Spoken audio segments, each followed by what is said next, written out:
Hello, everyone, and thanks for giving us your time today for VR Download. I'm Ian Hamilton in New York, joined by David Heaney from London in the UploadVR studios as we discuss the next steps in personal computing.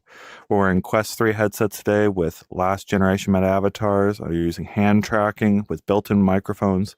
We've got tablets in front of us that show us notes and comments so we can interact with our audience when we're live. And my thanks to our patrons for supporting the work we do over on UploadVR.com. That's XR Developer News, Podum, the developer of Smash Drums, Holonet, Mike Manzano, Richard Meller, Parmesan, Qubits. Sincerely, thank you all for your help in helping us do what we do. We're a little bit earlier this week, so I expect a lot of time travelers trying to catch up to us. We'll miss you if you were looking for us at our normal time. My schedule really didn't allow it, so David got in here a little bit earlier with me, and we decided to do it live still for you because we love that live audience interaction, but it means we're doing it a few hours earlier than everyone is used to. David, what do we have today? Hello, everyone. So today we have fewer topics than usual, but there's still some really interesting stuff to get into. So we're first going to have a PlayStation VR2 section where we will discuss, of course, the sale. For the next 2 weeks, PSVR2 is available for $350, and that includes Horizon Call of the Mountain. We'll also discuss Insomniac Games effectively confirming that they are not working on a PlayStation VR2 game. And given the studio's history, which we will discuss, we will talk about why that is just immensely disappointing for VR gaming. We'll then have an Apple section where we discuss Bloomberg Mark Gurman's report suggesting that Apple plans to get those out by the end of 2026, those being the smart glasses that Apple is reportedly working on. So his past reports indicated 2027. It looks like Apple is accelerating its plans and really wants to get its own Ray-Ban Meta competitor out there by the end of next year. We will also discuss the new kind of documentary that launched on Vision Pro. And I think Ian and I have slightly different views on it, which will be interesting to discuss. And that's D-Day, the Camera Soldier. It's an exclusive documentary for Apple Vision Pro that merges 3D spatial video, immersive video, rendered recreations, kind of uses cutouts of real photos that they've colorized with AI and upscaled. So there's a lot of different types of technology merged into one documentary. It's not just one thing. It's not just a video. It's not just a VR experience. It's all in one. And we'll kind of discuss how that turned out and what that might mean for the future of documentaries. We'll then briefly discuss Team Beef announcing that they are unofficially, of course, porting Counter-Strike to Quest and Pico 4, the original Counter-Strike CS 1.6. This isn't a gaming podcast, but we are going to touch on that for its industry significance and obviously John Carmack's ongoing efforts to try to get those Team Beef ports on the official store that so far have failed. Finally, we will discuss Meta reportedly planning to open more physical stores. So there is obviously one Meta store, and then Meta could be opening a lot more. I see someone in the stream saying it crashed. As always, if you do see a stream issue, make sure to refresh the page and make sure that's not just some sort of YouTube side issue. If it's still an issue after you've refreshed and given it a little bit of time to load, then let us know in the comments if there's an issue. Yeah, I'm seeing some people confused about the apparent OS naming changes that are coming to Apple. We, of course, revealed last week on our show that David Heaney over here was going to be at WWDC, so that's the big Apple announcements next week that we expect. We'll have to figure out what our schedule is going to look like for that next week, David. I'm sure our audience out there will be looking for us to do a show, but I can't remember what that California travel is going to do for you in terms of this show and what we can do as far as getting everyone the news from Apple next week. But we do expect massive news from Apple when it comes to VR and AR next week. And then we've got this PlayStation VR2 section right up front. I actually wonder if this is going to be one of the last times we really talk about PlayStation VR2 at length on this show because of changing priorities. But David, am I crazy on that? What do you think? Let's talk about PlayStation VR2. Yeah, I wonder what exactly you mean by that, to be honest. I mean, the news here that we're going to first discuss is that for the next 2 weeks, as part of Sony's annual Days of Play sale, which it hosts every year and does both content and hardware sales, PlayStation VR2 is down to $350 again. So earlier in the year, they cut the permanent price from 550 to 400. The permanent price is still 400. This is just a temporary 2-week sale down to 350. That's not lower than it's ever been, right? We have seen the headset go on sale for 350 before. But what I think is different this time is that PlayStation VR 2 is in a very different place. And, we have been kind of critical of Sony's strategy with PSVR 2 before. We talked about how in its first kind of year after the launch window, there was a real kind of lack of content. But over the past year, things have really started to change, I think. We've seen some of these big cross-platform titles arrive with fantastic graphics on PSVR 2, like Metro Awakening, Alien Rogue Incursion, Skydance Behemoth. We've even seen the exclusive new VR version of the Hitman World of Assassination trilogy land. It's obviously a worlds different than the terrible Hitman Quest 3 port. It's a lot better. And so the price cut to 400 has seen developers report noticeably larger player bases. That obviously came off the back of the 350 sale that was through the whole holidays. And then we've seen, more and more Quest titles get ported over to PSVR 2. Ghosts of Tabor recently, Underdogs. And then on the PC side, modders are now starting to work on open source projects to bring the standout features of the headset to Steam VR. We've reported on this and talked about it on this show many times. They're working on eye tracking, 10-bit color. There's even some work on improving improving the controller tracking. So for both PS5 and PC, PlayStation VR 2 is actually becoming kind of a better proposition as its price is reducing. And I should say, arguably in many ways, because its price is reducing.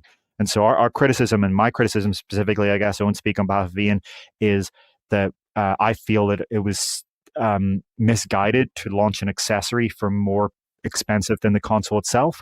And I think once you do have this moment where it's down below the price of the console, 350 is the territory where this thing can actually start to sell and be an appealing product for PS5 owners. 550 was just out of the question. 400 is on the boundary, I think, and 350 is where Sony wants to be. I want to see this thing get even lower. I want to see later this year at the holiday season, I want to see it at 250 or 300, and I think that's where they'll start to sell serious volume. Yeah, it's really interesting to think, and we've got the second subject here in the PlayStation VR 2 section that I think will open up my sort of pondering that I was hinting at with the opening of this section. I'm seeing Guy Godin, the creator of Virtual Desktop, out there in our comments. Hello to Guy. Thank you for tuning in. Yes, we are early today. I had a personal appointment this afternoon I have to go to, so thank you for David and our audience for accommodating me on getting out here earlier today.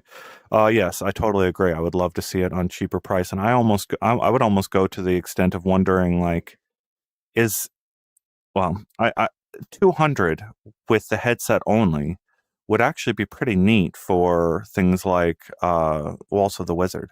Like, if there were 2 or 3 more really nice hand tracking only titles on PlayStation VR 2, I could see selling it without a controller for some situations. You got your normal gamepad over there to play traditional games on a nice big flat screen, or 2 to 3 hand tracking games. Yeah, so on the hand tracking thing, yeah, if we saw a lot more hand tracking games, that would be a good proposition, I think. Also, you have things like Gran Turismo 7, right? You may be a GT7 player and just want it for that. You're not going to shave, this is 350 on sale. You're not going to shave 150 off by getting rid of the controllers, right? The controllers are not worth that much. We've kind of had this discussion before. You're going to get 50 or 100 at absolute most off the price. When it comes to playing, traditional PS5 games on a giant screen, that's for me, that PSVR 2 doesn't make sense as a headset for that, right? If you have a PS5, you almost certainly already have it connected up to a TV anyway, so you lose the kind of portability factor that makes this a somewhat appealing proposition on other headsets. This is only 2K per eye, so it's not like you get the 4K per eye experience of Apple Vision Pro. You also get kind of this mirror pattern, this soft image. This is not a headset that is optimized for virtual screens at all. That's not the strength here. But I don't know, maybe if there were a lot more games that supported hand tracking. The issue is, from a developer perspective, that's going to be frustrating, right? You've ported your game over that does require controllers, and Sony's now selling all these headsets to people that kind of don't have it, they're not part of your market, right? As a developer, if I've just ported Ghosts of Tabor or Underdogs over, these people aren't. So I don't. Maybe I could see it maybe happening. They did it with the original PlayStation VR 1, right? That was their strategy there. Um, and obviously, the difference there is that because those Move controllers weren't great, um, the vast majority of PSVR 2 games were designed actually just around the gamepad, but I don't think that strategy worked quite as well. And I think the controllers are pretty integral to the experience here. Yeah, our commenters are noticing there's some kind of an experience points thing going on in our comments. We have no idea how that got activated. I had no participation in the leaderboards that's happening in our comments, but Yeah, I have no idea what that is, honestly. Maybe something Don or Beck enabled, or maybe YouTube's rolled it out. For what it's worth, I was actually just about to ask, what are yeah. these little crowns and numbers on the chat? Onakazi has clearly moved to the top of the leaderboard, though, with the strength and the speed of his typing. What I like about this, David, what you just discussed is we've got a commenter that echoed the very same thing. The Apple Vision Pro lacks controllers, and we want those PlayStation VR 2 controllers to be sitting over there for us to go and grab and bring into a whole host of PC-based experiences that are not completely inaccessible on Vision Pro, but a pain in the butt to go and set up. And then the flip side of that is exactly what you're describing. You've got this PlayStation VR 2 platform that has eye tracking inside the headset and technically supports hand tracking, but no games and no platform to sort of serve developers. Like I'm thinking of games like Figment XR. It'd be weird to call that even a game, but it's a whole creation platform that is on Vision Pro. It's on every different headset, and I don't know why they couldn't port it to PlayStation 5 with this exact tool set available to them, with eye track pinches and all that available on Apple Vision Pro. They also get that on PS5. Yeah, I mean, I guess the real magic of Figment is mixed reality, right? It was called like Figment XR mixed reality on the store for a while, if I'm not completely mistaken. And obviously on PSVR 2, I think developers theoretically, if they want, can show pass-through as a background, but you wouldn't want to on PSVR 2. It's black and white. It's not fully depth correct. It's not something that would be meaningful there. We've speculated that theoretically there's no reason Sony couldn't launch a PSVR 2 Plus and stick two color cameras on the front and say, well, now you can do mixed reality. But we've seen that Sony wants to have this clear delineation between generations, and I think that kind of thing is something you would expect from a PSVR 3 for a future PlayStation 6. In fact, not just expect, I would say if there is going to be a PSVR 3 for PlayStation 6, mixed reality would absolutely be something that they would be putting in at that point, and that's when you would see those kind of apps come over. PlayStation 6, I would be more likely to expect a standalone PlayStation VR headset, a PSVR ETA, before we see a PlayStation 6. Look, I get that is the conventional wisdom, right? But I don't think it's true. I actually think that the whole distinguishing point of PSVR is that it's much more high fidelity than standalone, right? If they just do a Quest competitor, then they're directly competing with Quest, right? That's all it is. It's a Quest competitor. And that means that it's not just a matter of getting a PlayStation 5 developer, or in this case, a PlayStation 6 developer, to add VR support to their game, right? Like Resident Evil 7 or Resident Evil 8, for example, that kind of strategy, GT7. It's not just a strategy of getting them to take the same assets over, like Horizon Call of the Mountain. You're basically asking them to make an entirely separate game, because when you build for standalone, you essentially do have to build a separate game. And that's arguably why the PlayStation Vita strategy failed itself, right? Even on flat screen. It was this entirely separate thing where you're running, PlayStation console platform where you're getting the power of, hundreds of watts out of your wall socket, and then the PlayStation mobile platform where you're running on these mobile chips. And then you don't get developers investing in the mobile one. And it's a huge issue, right? Either you have to go all in on one. It's a huge challenge just to run two entirely separate platforms like that. I can't think of any company that successfully does it, right? Valve is fully focused on PC. Meta tried to for a while, and eventually realized we kind of just got to focus on one. PlayStation with Vita, they tried and they failed, right? Even Nintendo, they had the DS and they had the Wii. And what did they do? They brought it into one platform, the Switch. It's just, I would be a nightmare, I think. Maybe Valve is going to pull it off with Deckard. Who knows? But I actually think the distinguishing factor for PlayStation VR 3, if it is a thing for PS6, is this is much higher fidelity than you get on your Quest 4, right? Because and it will probably be wireless, right? I think Sony will, if they, let's just hypothetically speculate that they release a PlayStation VR 3 for a PlayStation 6, hypothetically, right? We don't have any info. I would say they could make it wireless, they could use pancake lenses, they could deliver a really good experience without having to go all the way to standalone and incur the massive fidelity loss. I love that. All I can think of in my head when David starts talking about fictional hardware is that commercial from back in the 1990s or early 2000s from Sony showing off. I don't know if it was a PlayStation 8 or something from 2050. It was some commercial out there I loved. And I'm remembering last time we showed the concept images of what a headset could look like with really great reverse pass through, and all of our commenters just went off the rails, imagining that we had shown off an actual future headset. Like we clearly said 6 times on our podcast, this is not real, this is conceptual, and then our commenters went crazy with it. And I'm afraid of them doing the same thing now that you've mentioned PlayStation VR 3 and PlayStation 6 in such a robust way here. Yeah, just there is like this idea from people that it won't happen, but I just don't see why that's the case, right? Even if you say that PlayStation VR 2 was not as successful as 1, I think Sony clearly, given their long-term investment here, given the research they do, given the fact that, you know, other parts of Sony are working on standalone headsets and things like that for enterprise, I think they do take the long-term view here. And I think, you know, if you just follow the technology advancing, by the time PS6 is out, what they'll be able to do in comparison, I think they're going to want to try with wireless. And I don't mean standalone by that. I just mean, you know, you have a wireless dedicated point-to-point connection between the PS6 and the PSVR 3 headset.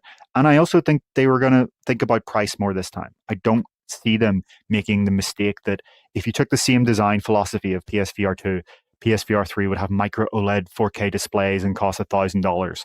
But I think maybe this time they'll say, what if we do this with something more sensible? What if we have, you know, LCD with mini LED backlighting or something like that, and try to deliver something at a reasonable price that people want a headset for their PlayStation that is wireless and affordable. The rest is a nice to have. This is a really, really interesting conversation we could extend out. I'm really anxious to talk about the second PlayStation VR 2 story we have today, because it's going to relate to the future stuff here, and I want to go through our comments. So why don't we just break down what the second story is, and then we can talk a little bit more about PlayStation VR 2 overall. Just to end that last topic, by the way, the that $350 sale is on for the next 2 weeks. So it's 13 days from now. Started yesterday. So if you do want that for PC, for PS5, that's when you need to get it. But yes, our next topic is that Insomniac Games has said that they do not have plans for PlayStation VR 2 games. And I'll kind of just run down the context here of why that, for me, is just so disappointing for VR gaming, right? If you weren't around in the Oculus Rift, HTC Vive era of PC VR, of the kind of launch of sixth off consumer VR, you may not be aware that Insomniac actually made 4 PC VR games for the Oculus Rift. And some of them were really fantastic, right? Edge of Nowhere was the first.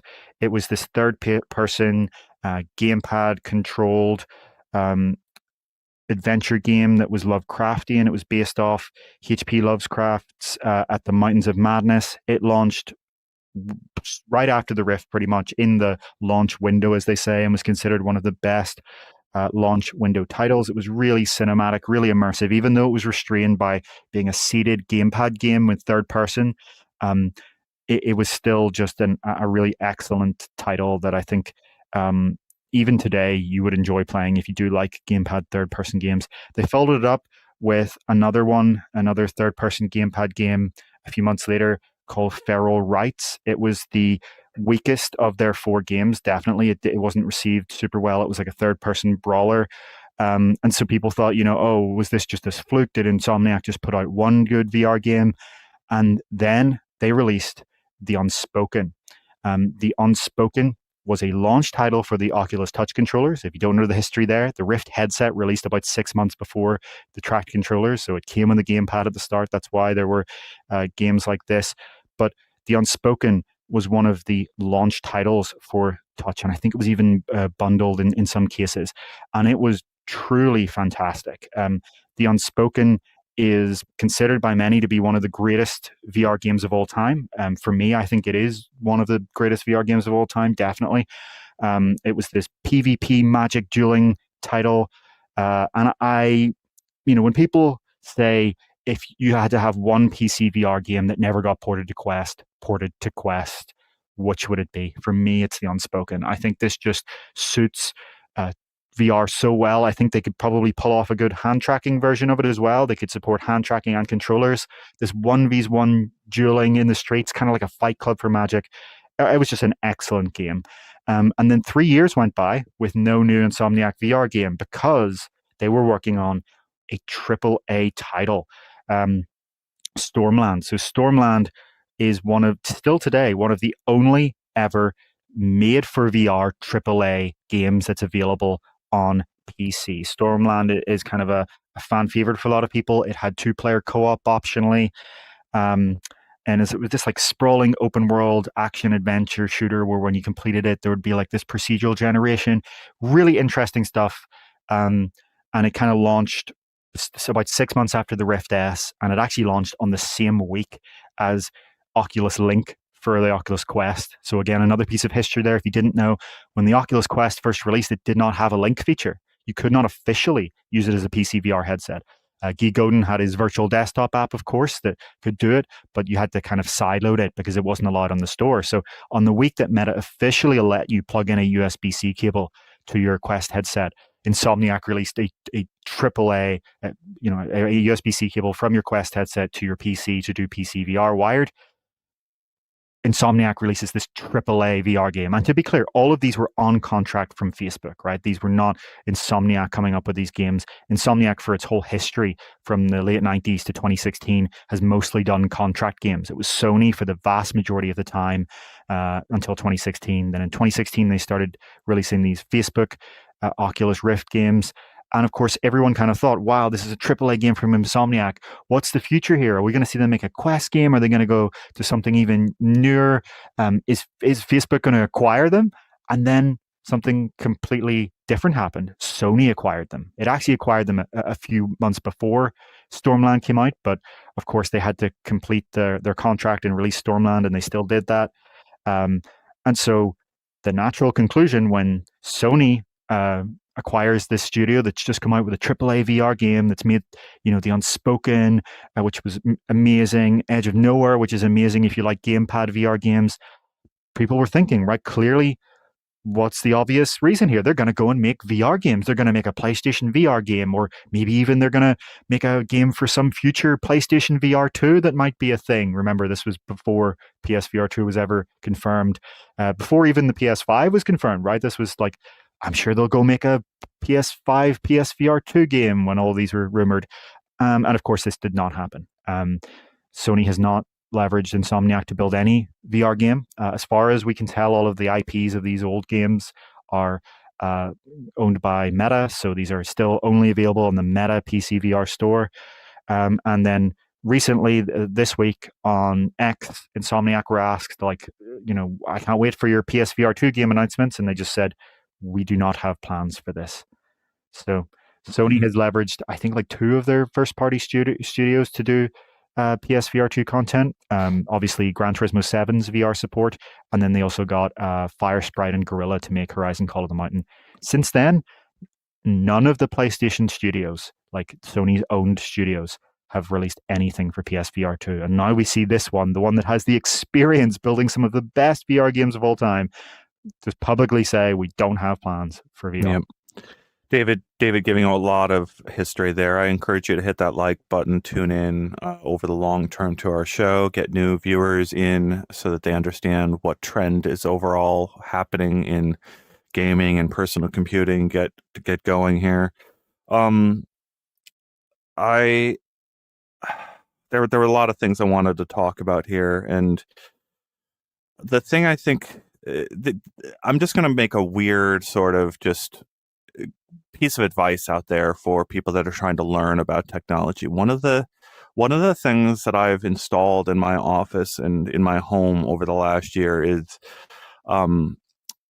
watts meters, basically letting me know how many watts my device is taking that I'm using at any given moment. So like if I have a long USB-C cord running to my Quest 3 headset right now, runs over there to a wall outlet, and over on the wall outlet there's a little display that shows me how many watts this headset is taking at any given moment. Last night I had a Superboy it's called. It's a Super Nintendo built into a handheld form factor. And I was putting a Game Boy cartridge into a Super Game Boy cartridge into the Superboy. So I was playing a Game Boy cartridge, in fact, a Game Boy camera cartridge on a portable Super Nintendo. And what I did was I hooked up this ridiculous situation I had right in front of me to a battery pack that showed me how many watts of power were being drawn by this console. And I've been thinking about this the whole time while you discussed the merging of the Nintendo platforms from handhelds and consoles. For years, for decades, they always shipped a portable handheld and a console. And then they went back and forth. And I've been talking to other people around me who were like, never bought a Nintendo, never had that experience, have no idea what the difference is between a Super Nintendo and a Game Boy. And as soon as I start hooking up these things to their power draw and I start seeing how much power they draw, I start identifying what the difference is between a console and a mobile game set. And it's what I realized is if you've never heard of the word hypermiling refers to the idea that you're in a car and you can see the miles per gallon that you're actually getting out of the car up on a meter, up on your dashboard, and then you start trying to maximize that number. You try to get the maximum miles per gallon out of your car by doing all sorts of ridiculous things while you're driving. Like you come up to a red light and you hit the brakes at just the right time so that you regenerate the battery as much as humanly possible by just purely braking all of that generation back into your battery powers. Little things like that is what hypermilers do in order to try to get the absolute maximum miles per gallon out of their system. I see the exact same thing when I see the watts of power running into my headset. I'm going, oh, interesting. When this laptop actually goes into gaming mode, it takes 20 watts more power and takes that much more out of the line. And suddenly now I'm realizing, oh, all those pretty pixels I'm looking at are actually, electricity being turned into things, polygons right in front of me. So just if you're trying to understand technology, that's my weird little piece of advice: is get an eyeball on how many watts of power your various gadgets are pulling and start from there. Yeah, I mean, it couldn't be more stark, the difference. And like, this is why people need to understand that standalone will improve, obviously, and it will get better and better. And because of diminishing returns, the gap will narrow, but it will never narrow to the point where you can't tell the difference at all. And there will still be, for decades, given the requirement of VR, a much higher fidelity experience to be had from drawing hundreds of watts of power from a wall socket versus 5 to 15 watts from a battery in the headset, right? It's just, these are not things, there's no squaring the side. Gaming obviously comes as a very appealing solution, but the economics there mean that that's always going to have a cost to you in some way, whether that be a subscription or a pay per use, because that's still the same thing of there's a GPU out there in someone's data center, drawing hundreds of watts, and that electricity costs them money, and the GPU in the first place costs them money, and the operations costs. So the difference between playing fully standalone is you're paying for the electricity because you've charged it up through your home. So there always will be a cost there, and that's why I think there is a place for console VR. I think PlayStation VR 2 has a place in the market. It's some people do not want the complexity of PC gaming, right? They just don't, and they come home after a long day of work. The last thing they want to do is play around with config files and drivers and settings and things like that. They just want to plug something in or, turn on a controller and have everything work and be ready for them. And that's the appeal of both Quest and of PlayStation VR 2. The difference is that PlayStation VR 2 offers that kind of consoleized experience with high fidelity. It gives you the fidelity of PC VR, but with the convenience of standalone the lack of friction of standalone, except of course that today in the current implementation you have a cable, but there's nothing fundamentally requiring the cable, right? There is no reason that Sony could not, if they want to, make a wireless PlayStation VR headset that wirelessly connects to your PS5. You lose portability, of course. Sure, you can't, take it to a completely different room, 10 holes down, 10 rooms down the hall. You can't, travel with it. But I think, like, I would wager most people are already just using their Quest in their living room or their bedroom anyway. Um, the travel thing is probably quite a niche use case overall. So I do think there's a place in the market for PlayStation VR and console VR in general. I think Sony had a flawed strategy when it came to the kind of price they targeted with keeping the cable there, but all of that can change in the next generation. It's funny. There's so many weird ideas floating around in my head right now, but like I lost some viewers when I brought this idea up over successive weeks on I don't know, a year ago. But like I'm obsessed with this idea that the console over there is like a room that's open for visitors to come into. I thought about it with my PC. You leave your PC in the Steam VR home space overnight. You can have people worldwide streaming into your PC and leaving graffiti inside of your Steam VR home with basically a tilt brush like interface inside of Steam VR home. And then they just disappear and you're left with a whole bunch of graffiti that were left by random people on the internet. It's a really, really neat thing. But what it requires is you to leave that console open and on in a public way for others to come inside. I love that concept. Particularly, I love that concept when it comes to private room codes, right? I'm absolutely convinced that private room codes are such a fantastic like design choice for giving people basically a secret address in which the two of you can go and get into that room together with nobody else knowing the address of that room. And like, boom, you're there together. And I love that for the future. I love that idea. And, I don't know. Like it's here's the crazy idea, right? What if my PlayStation 5 had a little display on it, an external display, and right, a friend comes over and wants to play a game with me, and my PlayStation 5 basically knocks at me, right? Like my friend is appearing on my PlayStation 5, knocking at the window or knocking at the door, like, come play Fortnite, come Turismo, right? Like they're knocking on the door of my console.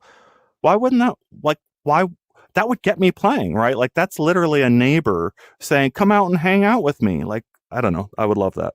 Yeah, I think there's a lot to touch on here. When it comes to like, why is it not practical from an economic perspective to kind of render games in the cloud, but yet it's practical to have servers hosted in the cloud, right? We don't today, most people at least host our own multiplayer servers. It's a massive difference in the computational requirements. When you're joining someone's Steam VR home, it's still being rendered on their device. You know, if you're joining into someone's Minecraft server that's hosted on Realms, or if you're joining into some multiplayer session of some kind, their Horizon world, their VR chat world, that doesn't actually require much compute on the server side to simply just, figure out who's in what position, what persistent items have been moved from A to B. That's a very small CPU overhead. So it's the same reason that like we don't host our Instagram profiles on our PC, right? There's just no computational issue there. When it comes to like the literal kind of skeuomorphic idea of someone knocking on your PS5, I don't think it's an awful idea, but I think you could achieve something simpler with just a beep.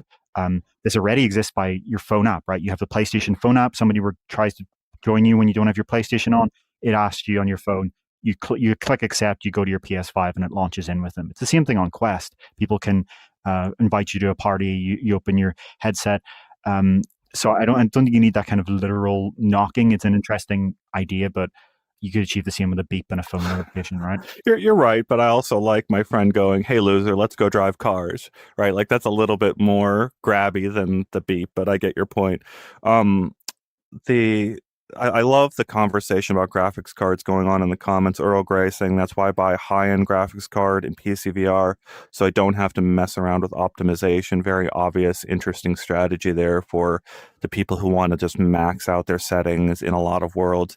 And then they're saying most PCVR games don't tend to be too graphically demanding anyway. Depends what game you play. I mean, it depends what you mean by PC VR games. If you mean like you're playing, Beat Saber and pistol whip, super hot, then sure. If you're playing any sim of any kind, be that any kind of driving sim, any kind of flight sim, Elite Dangerous, Flight Simulator, DCS, you would not have that opinion, is all I would say. I want to think about Geek Odin talking about the driving at 40 miles an hour analogy. So, Geek Odin, straight to the heart of the hypermilers thing, right? Those people who are trying to maximize their mileage out there on the roadways. Well, one obvious way to do that is you don't go above about 45 miles an hour because you start decreasing your fuel efficiency. I think it's by like 10% every 5 miles an hour you go above 55 miles an hour, something like that. I'm recalling, I could be wrong on the specific stats there, but you get the idea there. But what I love about Guy pulling up that analogy is Apple devices. If you go and watch the Apple events where they bring out their chip expert who's been architecting the chips inside of Apple's devices for the better part of a decade now, they'll show this chart of power efficiency over time of how Apple's devices are just super power efficient all the way ramping up. And what I like about the analogy here, thinking about the 40 miles an hour thing and what the other commenters are talking about when they buy their own graphics cards, a lot of our users out there, a lot of VR is like, oh, I actually want my graphics card to go to 120 miles an hour or 160 miles an hour, maybe 4 hours a week, right? All the rest of the time, I want it in games like Pistol Whip and Super Hot and just going at peak efficiency, 40 miles an hour. But occasionally, I want to ramp it up to and go like it's a Tesla Roadster and just go from 120 miles an hour like crazy. And that's when you go into Half-Life Alyx or Flight Simulator, and you really want the thing operating at peak efficiency and giving you all the possible pixels. If you do that with a cloud rendering pipeline, right, you're trying to get the cloud to get you to flight sim. Maybe you don't get that good of an experience anymore, right? Because you had all the pixels rendered in the wrong place. I don't know. Yeah, I mean, it's interesting that the utilization difference there, right? The cloud is constantly doing it versus local. Let's look at some of the comments here before we move on to the next topic. I see Biggs kind of lamenting that in the era of Insomniac, we were just talking about Insomniac, the VR games were so much higher quality back then. And I guess some of that is that they were designed for PC. This was Meta paying developers more money than the games will make. We have to keep that in mind. These were not profitable games. This was a marketing expense for the Oculus Rift. Like, people have this idea, oh, Meta killed this off. No, Meta was the one that made this ever possible. They were paying developers to build games with no expectation of profit. And so, had there been a world where PC gamers adopted VR more, then this would continue to have happened. The reality is that in a kind of really counterintuitive outcome, PC gamers are actually not all that interested in new technology. You see Steam VR's adoption is about 2% of Steam, and it's stayed there for quite a while. If this was 5%, 10%, 20% of PC gamers, maybe you would see companies continue to invest this kind of money. Unfortunately, that's not what PC gamers want. PC gamers want the same thing, but more powerful. When you try to introduce a new technology to most PC gamers, they say, I don't want that. I just want more teraflops on my graphics card. And it turned out that standalone gamers and people who were not that invested did have an interest in VR more, and the market grew. And that's kind of just the reality here. But the other thing I would say is just Insomniac games are a generational studio. This is the studio behind Spyro, Ratchet and Clank, the Resistance Fall of Man series, the new Spider-Man games on PS4 and PS5. This is a generational talent studio, and that's why I'm so disappointed at this story that they're not working on a new PSVR2 game or any kind of VR game in the 2020s. It's disappointing because this is an incredible studio that can do both. Sometimes we've seen flat screen studios try to build a VR game and they don't get it, right? They just don't get it, even though they're brilliant at making flat screen games. But Insomniac's a rare studio where they can make an amazing flat screen game, and then they can also make an incredible VR game, and not just by copying what they did on flat screen, but understanding VR from the ground up as a medium itself. And it is, I am just so disappointed that Sony bought them and buried them. If you're going to people always talk about Meta buying studios and the loss of that. Well, those studios are still making VR games. Sony went and bought one of the best VR developers in the world and stopped them from making VR games. So there's what is it? Spider-Man and Spider-Man 2 that are both running on Steam. I think you can purchase both those games on Steam. I cannot wait to see how those games run on the Deckard flat screen with those controllers under the covers. You got a pair of controllers under the covers on either side of you, and you're playing Spider-Man on your ceiling on like a 70-inch screen. You're playing Spider-Man 2 and you're just enjoying life, right? You're just enjoying the heck out of it. The question is, what about stereoscopy, right? Like what if Deckard figured out a way to show you that cinematic screen up on the ceiling with some depth to it, right? You see some when the webs get spun out, maybe the webs look in 3D, right? Like maybe you get flat to VR in a very unexpected way Yeah, look, from Valve over time, and then games like this. sure, there is obviously a lot of speculation that with the release of Deckard, Valve will put something into Steam VR that can automatically convert 2D games into 3D games. And this isn't unheard of technology. There are injectors that do this. You can do this with UEVR for any Unreal Engine game, right? You don't have to go into full VR. You can just show it on a flat but 3D screen. A weird thing to say, I guess, a rectangular 3D screen. Um, I'm skeptical that you're ever going to get a universal injector that can do this across every game without causing crashes and bugs and issues. In most cases, you probably are going to want developer level support. Maybe this is something that instead of trying to inject it into every game, Valve makes an easy SDK for developers so that they can easily support it on Steam VR. And it wouldn't just be Deckard, right? I can't think of any reason that this would be limited to one headset. There's no technical basis for that at all. This would be something that would come across for most of Steam VR, or maybe it's part of Steam OS, right? Maybe that's the limit. But like people are pointing out in the comment, there are people that do this. There are obviously also people who convert entire games into VR, but it's still not the same thing. For me, if I'm playing Spider-Man, I'm just thinking it sucks to press a button on a controller to swing when I want to swing like this. I want to grab I want to do real swinging like I can do in Windlands, except in a AAA Insomniac game.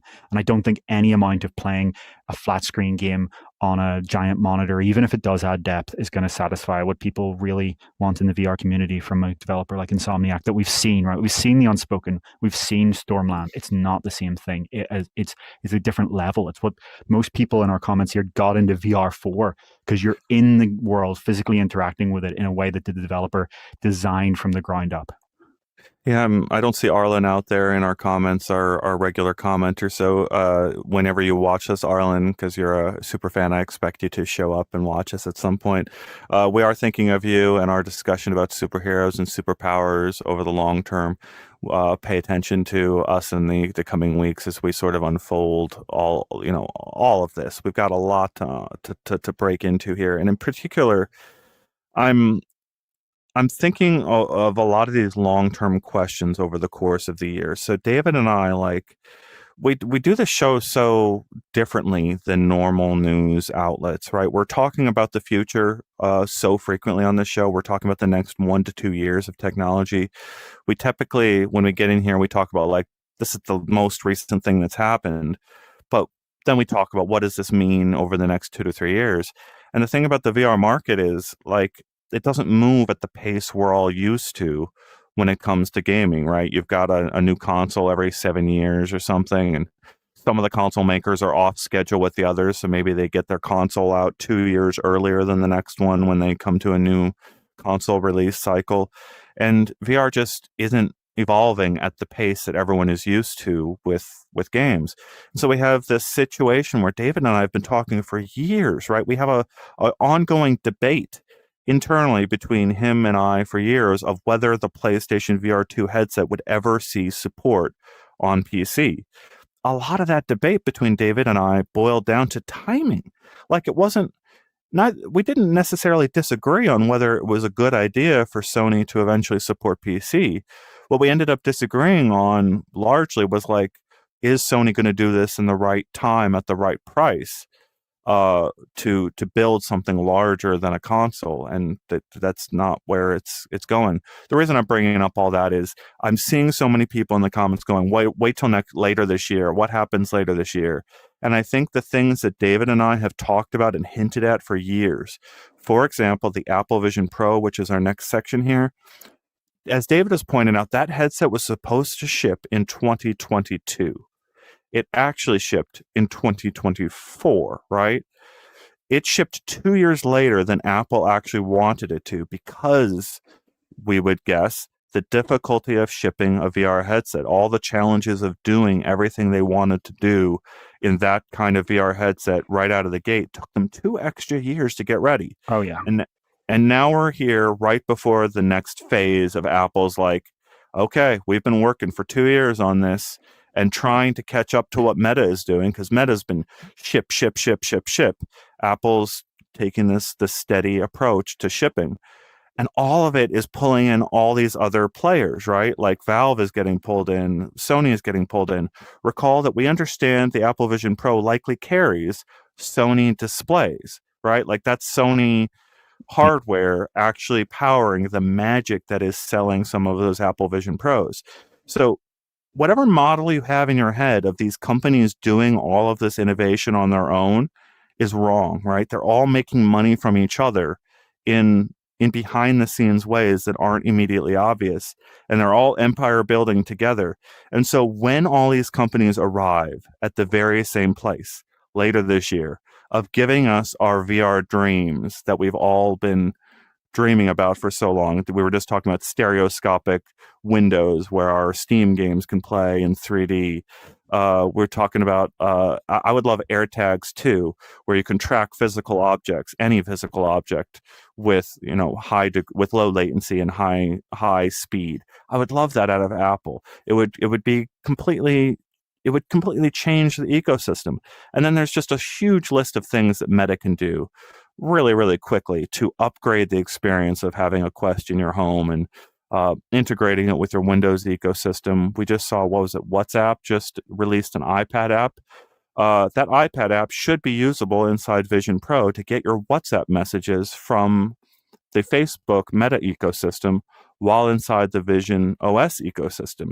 You're seeing these things get rolled out in real time, day to day, week to week, that are just cementing VR as the core of personal computing, is the way I feel about it.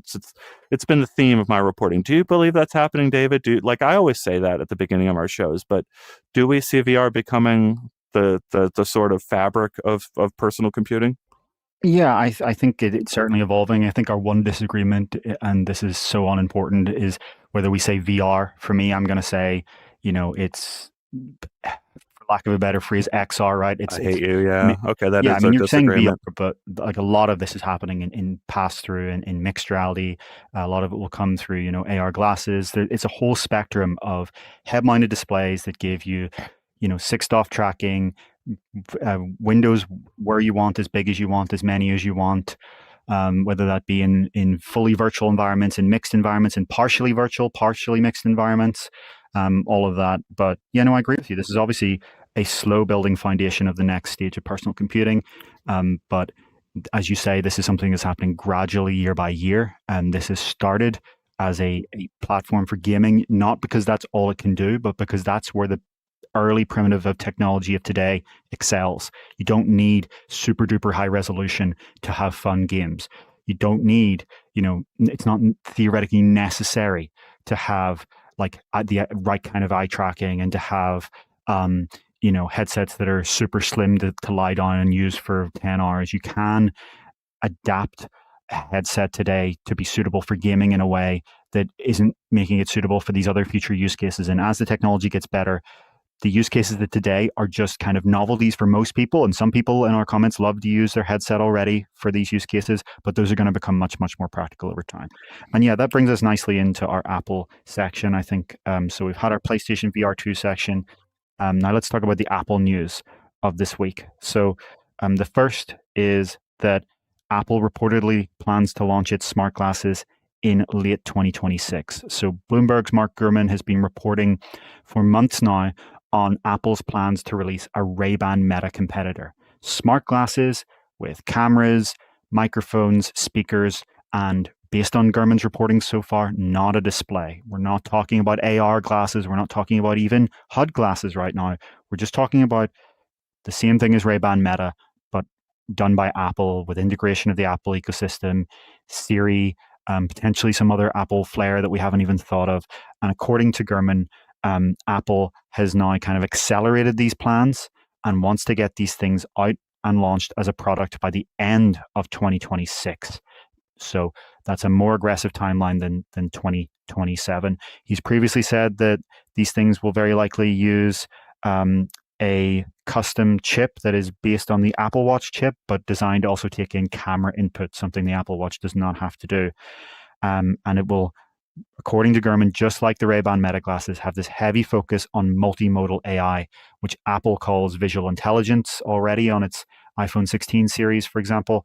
And so part of getting this out is going to be Apple's kind of struggle with getting its AI story in check, getting its fundamental AI tech better, not falling behind as it's been accused of doing. And, obviously this comes in the context of Apple announcing some Apple Intelligence features that are not going to ship for quite some time, of, massive reorgs in Apple trying to get this all sorted.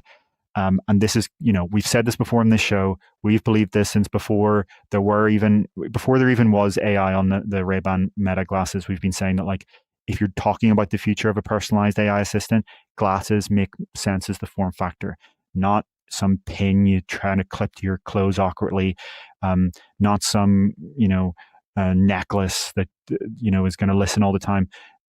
Glasses, because it can see what you see. It's the ideal form factor. If you use the Ray-Ban Meta glasses, it's crystal clear. Google, as we talked about last week, is competing with EssilorLuxottica's competitors. Apple wants into this. Is the Ray-Ban Meta glasses are selling like hotcakes, according to both EssilorLuxottica and Meta.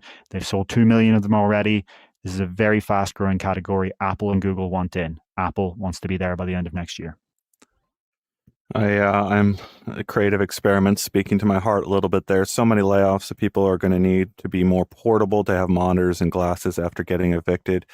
Yeah, you're speaking right to my heart. I'll go a couple steps further on you there on climate change, suggesting that climate change is actually pretty destructive to physical monitors, but you can take your VR headset away from the flooding. Did we just lose connection over there? I saw the red go away for a second. But yeah, I think about that a lot. And then Matthew saying no expectation from Sony after PSVR 1 and 2. No chance to fool me third times, even with a PSN subscription. And I had a nightmare when I saw that comment of imagining requiring a PSN subscription, a PlayStation Network subscription, in order to use those controllers with the Apple Vision Pro. I would be very angry and distraught if that happened. Yeah, I don't think that's going to be what we're talking about. So, I mean, yeah, you keep referencing it, so we'll kind of make it clear. The same Bloomberg's Mark Gurman that we're talking about with this Apple glasses story has also been reporting for months that Apple and Sony will likely be bringing PlayStation VR 2 controller support to Vision Pro. So according to his report, they'll start selling the PSVR 2 controller separately. You'll be able to go and buy them at an Apple store or from Sony or Best Buy, I guess, wherever. Connect them via Bluetooth to your Vision Pro headset and have tracked 6DoF controllers that developers will be able to use in games, that you'll be able to use to control the interface if you really want. And then obviously people like the developer of ALVR, as well as Guy Godin's virtual desktop, if he brings it to Vision Pro, will be able to leverage those controllers for PC VR. But the main kind of sell from Apple and Sony would be, according to Gurman, for standalone on the Vision Pro gaming. So that's something that we could see at WWDC in just under 2 weeks from now. But there's been no confirmation from Apple of that. To be clear, that does remain a rumor of the same level as these Apple glasses, right? These are still rumors. Apple has not confirmed this, but for years before Apple ever confirmed Vision Pro, we were talking on this show about Gurman's reports of Vision Pro. And we had so many people in the comments say, oh, that's ridiculous. Apple's not going to release a headset. Stop, talking about these rumors. And it happened. And I think one thing we've gotten really good at UploadVR over the past 5 years or so is being able to distinguish the reliable rumors from the BS rumors. and we don't bring you the BS rumors. When we're reporting on a rumor, we usually will only bring it to you if we think there is at least some chance of it being true. That doesn't mean it's going to be true. Okay. Obviously, it could A, not be true, or B, it could be true, but then the companies involved decide not to launch the thing, right? It could be that a company's planning to launch a product, and then 2 months before they say, no, this isn't good enough, we're not going to launch it, even though they did at one point plan to launch it. So you always have to keep that in mind when it does come to these rumors. But, I think if this is the case, if Apple does release these smart glasses in 2026, I think just like Vision Pro sort of is helping normalize the idea of pass-through mixed reality, the idea that someone wearing a headset is not blindfolded, but is able to see you through the cameras in the front, that don't even have to be necessarily visible. I think Apple glasses may help to normalize the idea of smart glasses with cameras on them. Apple has this huge cultural branding effect that no other company has. It was able to normalize a lot of things, including smart watches that were considered kind of this geeky, kind of strange thing before the Apple Watch by normies, to use a kind of blunt term. Wireless earbuds, it was able to normalize. Remember when AirPods were first shown, you had the kind of instant backlash reaction of, oh, those look so stupid. It looks like you've got a toothpick in your ear. No one's ever going to buy those. And now AirPods are the best-selling audio device in the world by far. Over and over, Apple has demonstrated this ability to, through its brand and marketing power, normalize new technology. And I think this is something we would very likely see with Apple glasses. Well, let me give an example here of something that's very, very hard to understand unless you're sort of embedded in the Apple ecosystem. So, if you've never used an AirTag, I have an AirTag installed in my wallet. So I have one just put into the wallet. The wallet actually has a little spot for the AirTag. On the Meta glasses, I could technically say right now, hey Meta, remember where my glasses are. And I look at I say, hey Meta, remember where my wallet is. And I look at the wallet and it remembers that my wallet was left on the table. And then I go about my day, right? And then I come back later in the day and I can't remember where my wallet is. And I go, hey, Meta, where's my wallet? And Meta goes into its data stores and finds that it was on a table, 3 hours ago. And I'm looking back at the table, right, where it should be. And it's not there because it was moved by my partner into its proper saving location, its proper location, which is up by the door, sitting over there. The Meta AI intelligence system doesn't have that data in its ecosystem to know that that object was moved from there to there over the course of that. Now imagine the same exact interaction, but I'm wearing the Apple glasses that are locked in to Find My, and I ask the exact same question of Siri and Apple's intelligence. Apple's intelligence knows that the wallet was moved from the table to over there by the door, and the glasses that I'm wearing that David is describing right here have no display on them whatsoever. And yet, the glasses tell me your wallet is over by the door. And I get that as an audio prompt in my ear, and I just go get them by the door.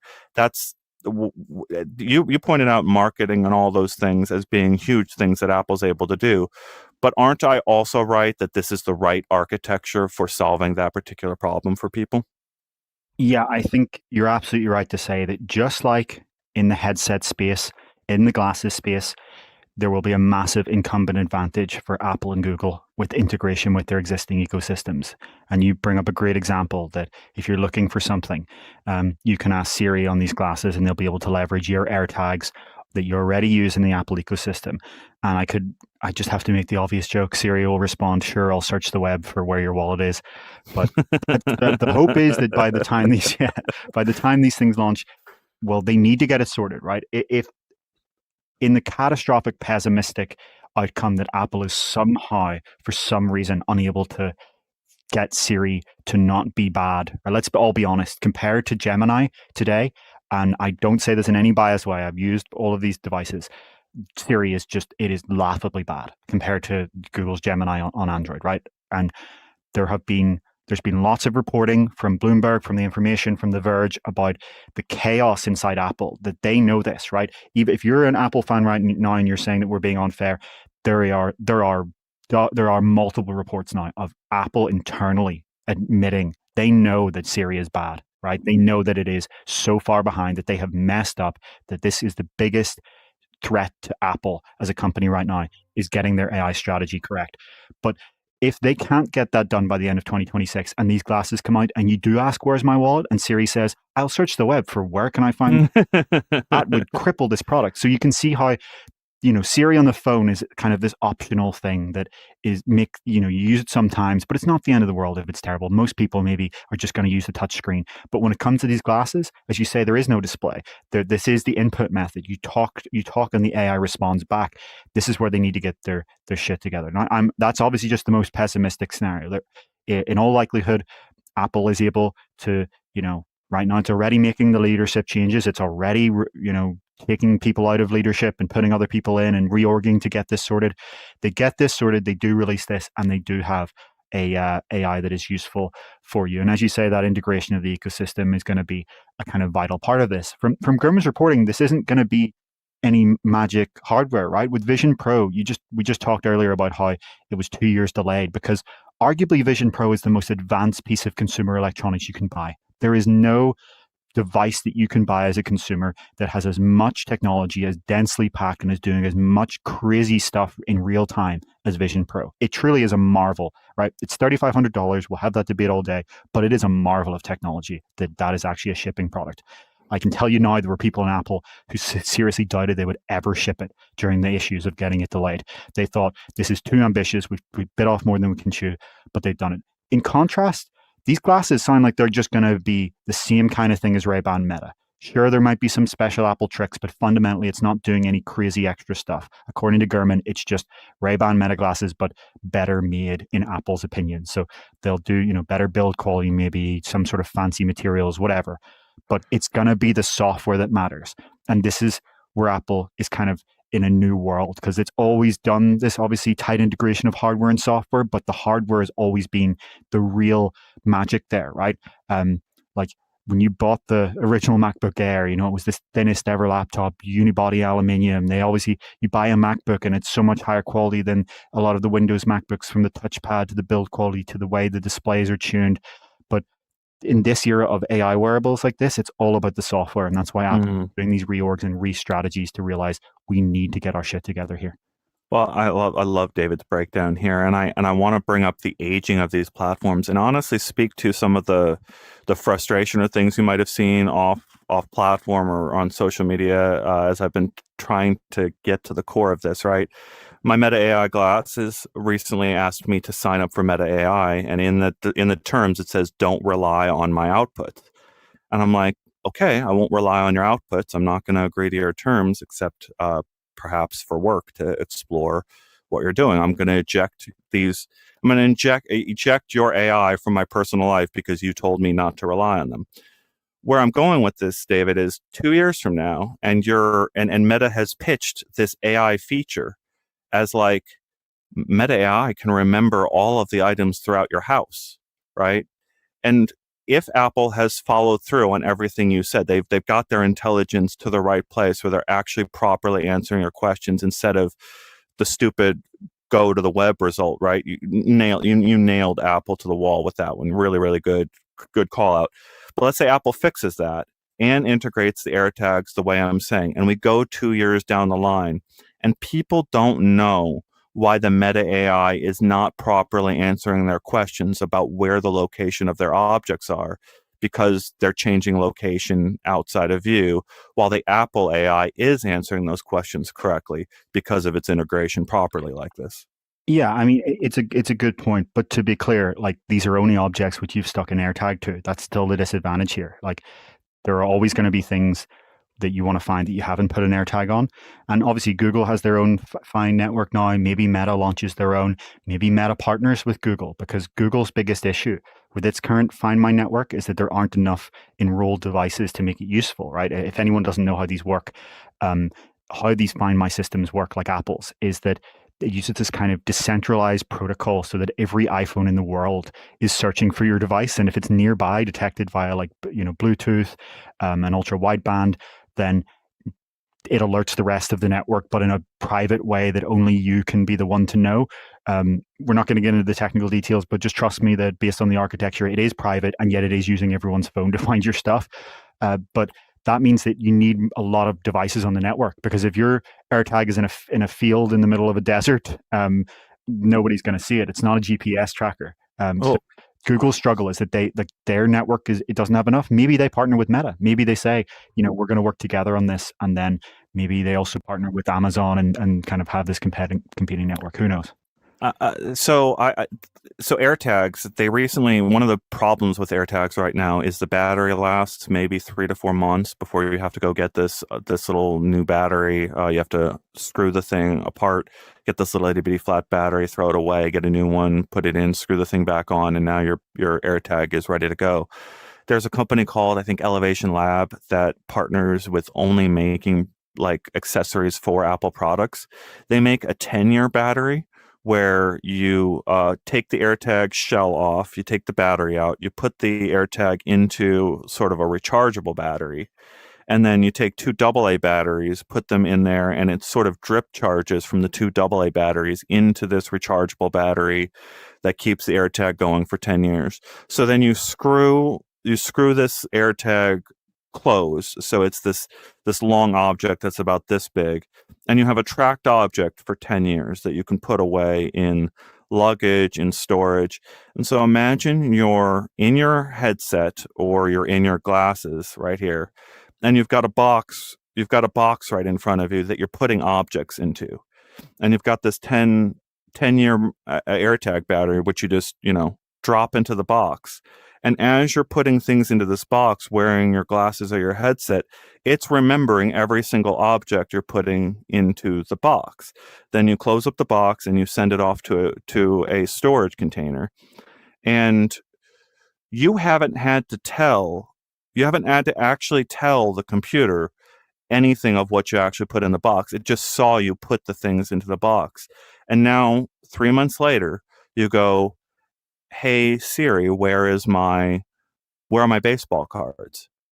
And it remembers that when you were packing that 10-year, Siri just responded to me. Siri remembers that you packed in, that was one of the 10 things that you put in that box.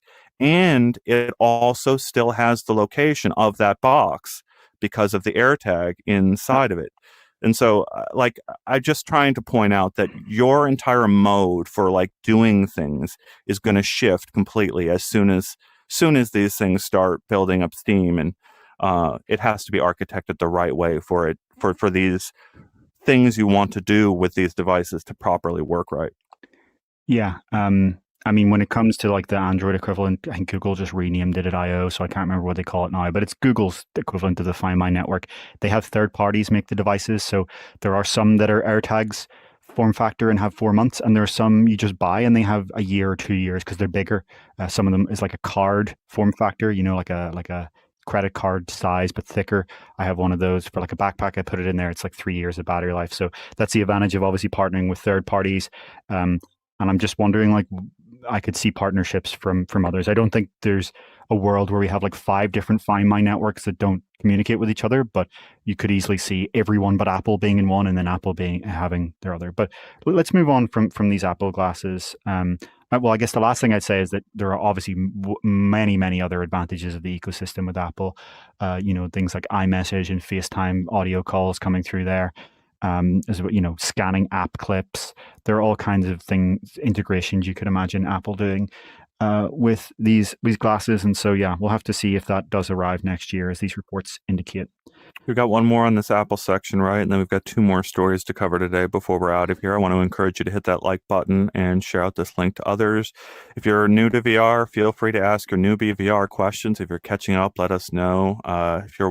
We love to also see where you're watching from. So, of course, call out where you're watching from, especially if you're in VR or in a weird location in the real world. We'd love to see where you're really watching us from. And if it's a really unusual location, go ahead and send an email to tips@uploadvr.com. We'd love to see those as well and maybe show them off on the stream here. We had someone watching us from Antarctica on a previous stream.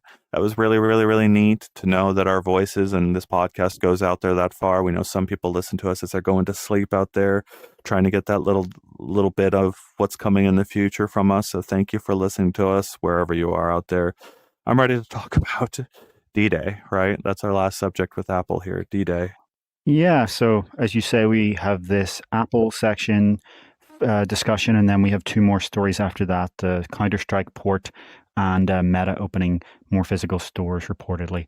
So let's talk about D-Day, the Camera Soldier. This is a new kind of documentary. It's exclusive to Apple Vision Pro. And it's very interesting the way they kind of pull this off. Part of it I really liked, part of it I didn't quite like, but we'll kind of describe what it is, and you can draw your own conclusions. So it's $5 on the App Store. It's an app you download, and it blends 3D video, so Apple calls that spatial video, immersive video, so that's 180-degree 3D video, and rendered scenes to tell the story of a combat cameraman, Richard Taylor, who captured some of the most iconic footage of D-Day during the initial invasion. So footage of, people exiting the landing craft onto Omaha Beach, some of that footage that you will have seen. This is the guy who captured that. And that's what this documentary centers around. It's about 20 minutes in total, though it depends how much time you spend in the interactive scenes, I guess. And it has it's presented by his daughter, and it has a heavy focus on her emotional journey in uncovering her father's legacy. And so much of the documentary consists of 3D video of her speaking to the camera about her father and her journey, verifying his tale of D-Day, right? So this is something he had told her as a child, and she kind of thought maybe it's true, maybe it's not, but she was able to, reach out to people and find out that this is true. And then they were able to find his footage, and she was able to see it. So, I find this kind of emotional journey retracing part to be the weakest part of the film, but maybe you like that. That's a subjective thing. It's not something that I'd say is a universally objectively bad part, but you could argue that it has a little bit too much focus on her and a little bit not enough focus on him. But again, that's your preference. Where I think this really, really shines as a documentary is in the interactive time capsules and the VR recreations of moments. So these time capsules, you're in a completely dark virtual environment, right? You're just in complete darkness. And in front of you is like a table with a box that has things, like his helmet, his kind of, everything from his cigarettes, all of the things that he would have kept in his time capsule when he returned home from war. And then there's another one that has like his letters and things like that. And it's just like when you go to a museum and you kind of see these things all laid out, except you can pinch to pick them up and rotate and look around them as this story is being told with audio in the background. And I think, it really does have that feeling of being in the museum in this context, except you're not limited by the glass. You can actually, pick these things up and inspect them closely. And these are like, photorealistic representations. These don't look like cartoons. They look real. And that's part of the advantage of the Vision Pro platform with M2. If you're in this just completely dark virtual environment and rendering virtual objects, they can be goddamn photorealistic, right? So that really works well here. The other kind of, the best time capsule one is the camera itself. So you see this camera here. There's again, photorealistic 3D model of it that you can pinch and rotate and move around and look into detail. So that's one of the real strengths of this. The other is the rendered scenes. So these scenes, there's only a few of them. One of them is being in the landing craft and seeing the kind of beach in front of you and getting that exact perspective in VR. This is not some video in a rectangle. It's not 180-degree. You're in VR. This is a photorealistic representation of the landing craft. And then for the background of the beach, they do this really interesting thing where they take a black and white photo, the original that you can see in one of these capsules, they colorize it, they upscale it using AI, and then do kind of segmentation of the individual soldiers so that there's kind of parallax. And then obviously part of the beach is rendered, part of it isn't. It's hard to say it's any one thing. It's a virtual scene that is a combination of a bunch of different technologies to make you feel like you're really there. And for me, it really worked. I really actually like that. One of them is Taylor with his camera prone on the beach recording, and this is a fully virtual version of his body. But again, there are segmented, colorized, and upscaled soldiers from real photos in the background. You can see where he got shot. I think this really worked for me. It also presents the raw footage he captured, right, in black and white in front of you in this really weird way where it's as if you're inside the housing of the camera and it's locked to your head. I thought inside the housing of the camera, great idea. Liked it. Lock to your head, not so much. For me, just don't lock it to your head. Have it like this. It would have worked a lot better to me. But again, that's personal preference. So I think overall, I think this was a really compelling experience. If you have a Vision Pro, it's absolutely worth $5 to check it out. It does show a new kind of way of presenting a documentary that feels like a blend between watching a documentary and going to a museum at a location. Yeah, and I really think this can work. I have my criticisms about how much they focused on his daughter and how much they focused on him, but as a format, I think this worked, and it has a lot of promise for the future. So, really appreciate David's breakdown there. I had a different sort of I don't know. This hit me different. I got about I was in the same vibes as David for about 10 minutes of this 20-minute experience. I'm like, get 10 minutes in, I'm like really, really sold on it. And then about the time when you get pulled out of the launch vehicle, um, and I started I started getting off put by some of the AI generations or the colorizing and the things that they've done to try to fill in the gaps here on what's lost between this daughter and her father who fought in World War II. And it's a very personal story for me a little bit. My dad or my grandpa fought in World War II as well. He was in the 101st Airborne. And in fact, you can go find on my Reddit history, I took all of his medals and put them up on the subreddit for medals. And I'm like, can you tell me whether I listed off all these medals right so I know what he actually did in World War II? And yeah, and David's brought up the actual scene that kind of bothered me. So you're in this launch bay and you start moving forward out of this thing, and this water comes over the edge at one point. So like there's this 3D effect that comes out. You start looking over the sides and seeing it. And as you're coming out the back of this launch vehicle, details start rendering on all of these people up here. And as David described it, they're like cut out in an interesting way. So they look 3D as a rendered like person there. So you can like lean around a little bit and it still feels comfortable. And I'm trying to make details on like, what is this guy carrying in his bag? What is in his backpack? And it's like, is that a film roll falling out of his back? Is that a real backpack? Is that a gun that he's holding? And I'm looking at it going, were these details on this person hallucinated, or were they actually there in the original photograph? And I'm having a hard time, and it's taking me completely out of this journey.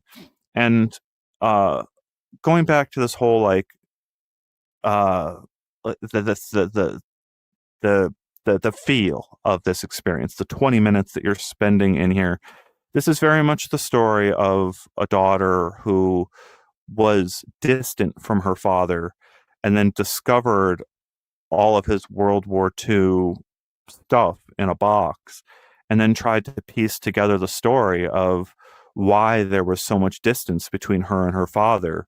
And like, you're looking at it, right? Like you're looking at her best guess as to why there was so much distance between her and her dad on World War II. This is a horrifying, really traumatic thing to have to relive.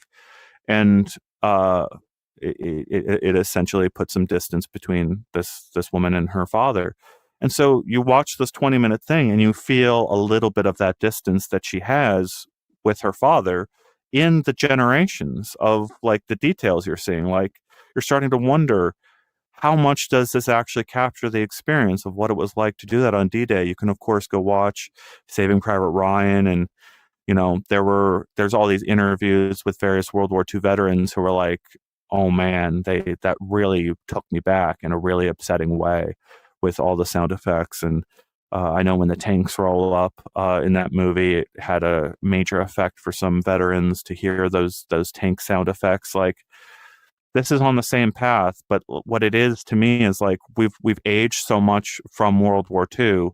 What you're hearing here is the story of someone who like they didn't get those stories directly from their dad, and so now they're trying to piece it together. Ultimately, there's an AI disclosure in the delivery of this where they say we used AI. They're not exactly clear on where they used it, but Yeah. it is used in significant ways throughout this, and it just has a certain feel to it.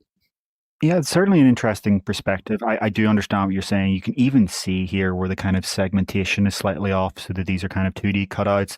I get that there are concerns about, in the upscaling here, how much is lost.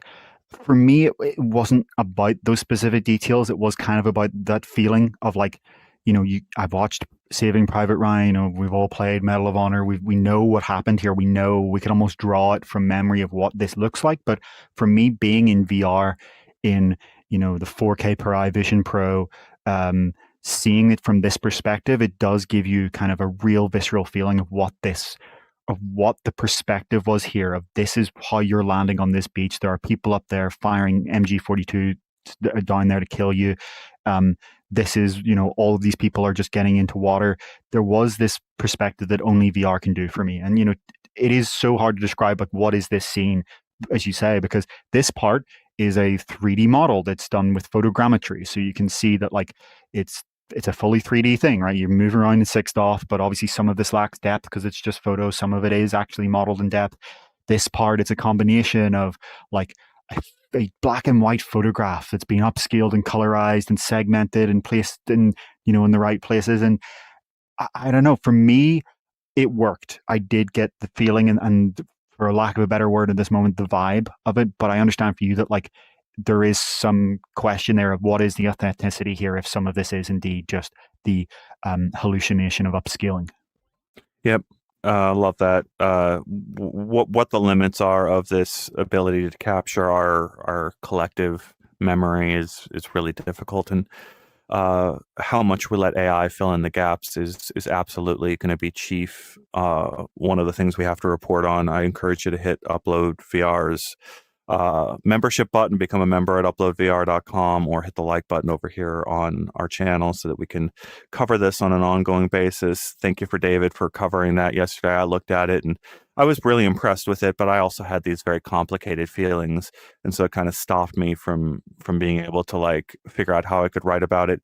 If you happen to be involved in the D-Day making of experience, we would love to see comment from you in our comments, just detailing how you grappled with exactly what David and I are discussing. How did you feel about the AI use in your project? Can you explain where it was used, where it wasn't, the push pull? We'd like to understand that. We're clearly, it's a very dynamic, complicated decision, and we're not like coming down one way or the other against it. This is a hard thing to discuss, so we want to make sure that Upload VR is a space for us to have those complex discussions about the use of this technology, the benefits, the negatives.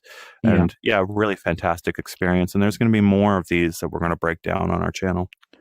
Yeah, for sure. There's a few comments here we want to address. Firstly, Opsar is saying they want to see moving footage here. So go to uploadvr.com. We have a clip in the article. We have the trailer in the article. Go to our article and we have the details there for you, including the kind of some clips of the scenes we're talking about here. One of the biggest responses we see to this, which we get every time we cover something exclusive to Vision Pro, is people just being like, why is this exclusive to Vision Pro? I understand that it's a $3,500 headset. You're asking, why is it not available for the tens of millions of Quest headsets? In this case, there are technical answers, right? A lot of this is that they're directly leveraging Apple's technologies. They're using Apple's developer tools that are significantly kind of simpler and easier than developing a full-fledged Unity app to do this, right? When to show a spatial video or an immersive video, they're not kind of having to import something from the asset store and set up a camera, blah, blah, blah. In Swift and Reality Kit, they just hit play video and it works, and everything is on a system level handled. These 3D models, they're not doing the rendering, right? They're not setting up their own lighting system and shaders. They just display a 3D model, and Apple system handles all of the rendering and all of the lighting and all of the physics and sound. So unfortunately, like, there is a Metaspatial SDK that is designed to kind of offer the same thing, but it's not quite on the same level. It doesn't have the same feature set. The reality is that because of how Vision OS is architected, because of how much is able to be handled on the system layer, there is a way to build applications that is significantly better, faster, easier, and offers a better result for many kind of media types than building everything in Unity and making it cross-platform. So they could have definitely made a cross-platform version of this, but it wouldn't have been as high quality. They leaned into doing the best of what Vision Pro can do, and it looks great. Like, again, you're picking up these items, and I'm not thinking like this is a 3D model that someone made. It just feels like I'm actually picking up his helmet, like I'm actually picking up these letters.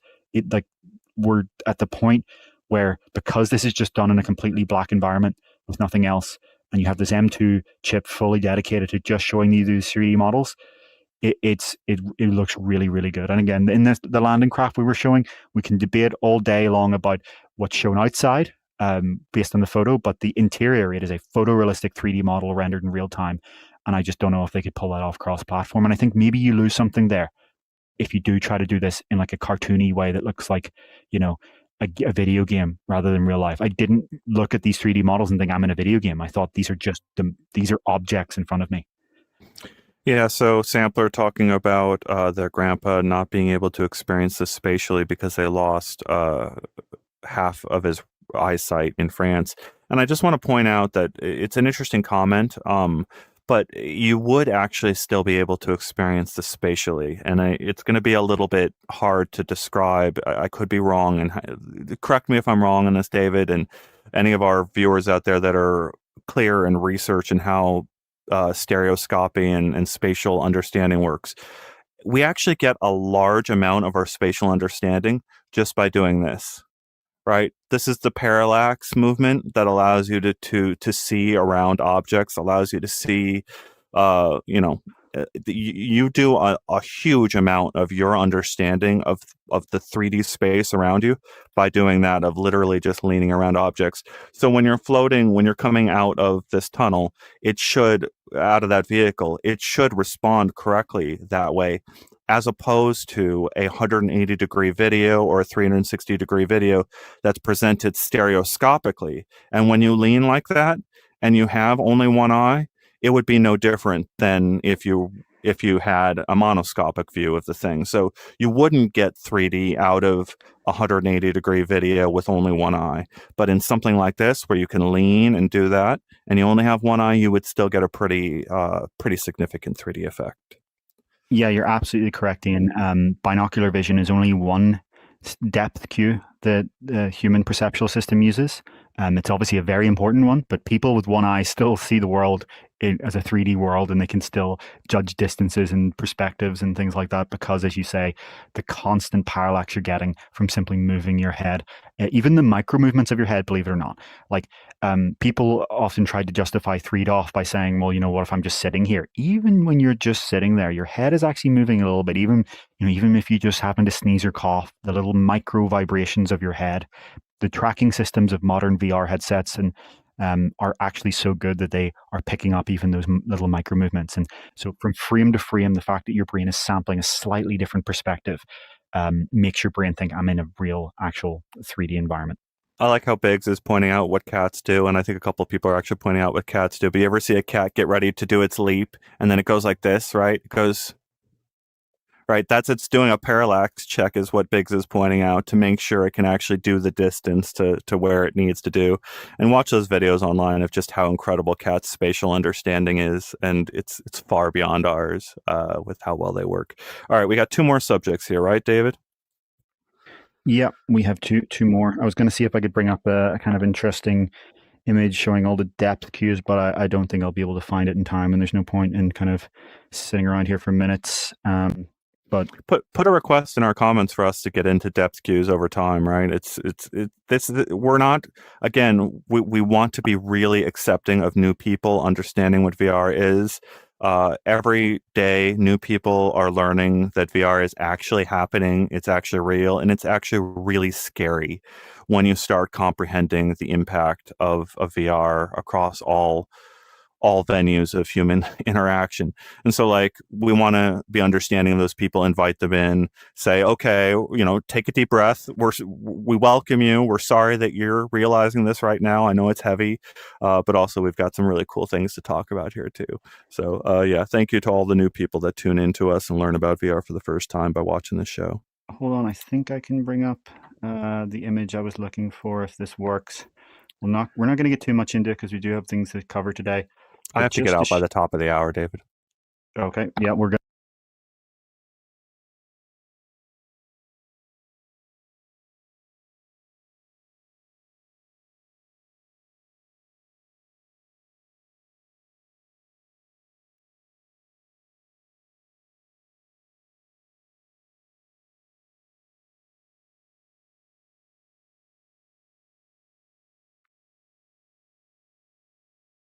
I think we're back. I see my red light over there. Stand by. I was just bringing up the image on the stream here, so let me just see if I can bring it up. Apologies, folks. Hit that like button while everyone is waiting for David to pull up this image of showing us how we perceive depth. Yeah. Ooh, nice image. Yeah, there are a bunch of ways in which we perceive depth, and they all work at different levels of distances better.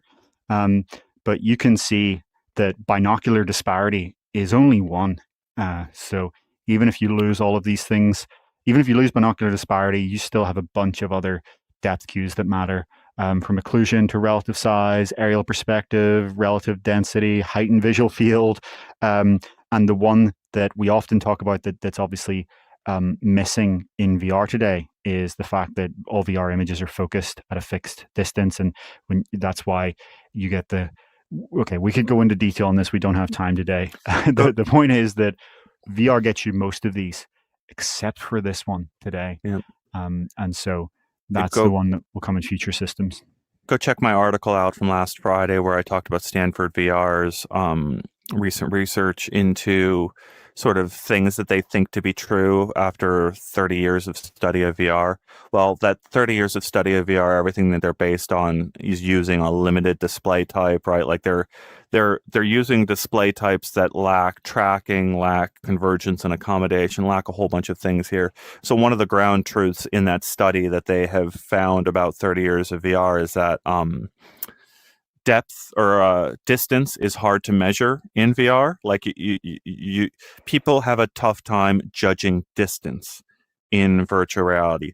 So if you're wearing your VR headset and you're walking around your home or walking up and down between multiple floors in your home, looking through pass-through mixed reality in your VR headset, looking at pass-through views, you're not getting a bunch of these depth cues in order to judge distance around you. So if you step from your level to one level down, because there's a difference in floor height in your home, your eyes aren't actually getting all those proper cues for moving your foot from top to bottom, and you might misjudge that step a little bit and tumble, right? So don't walk around in mixed reality for extended lengths of time because of this situation.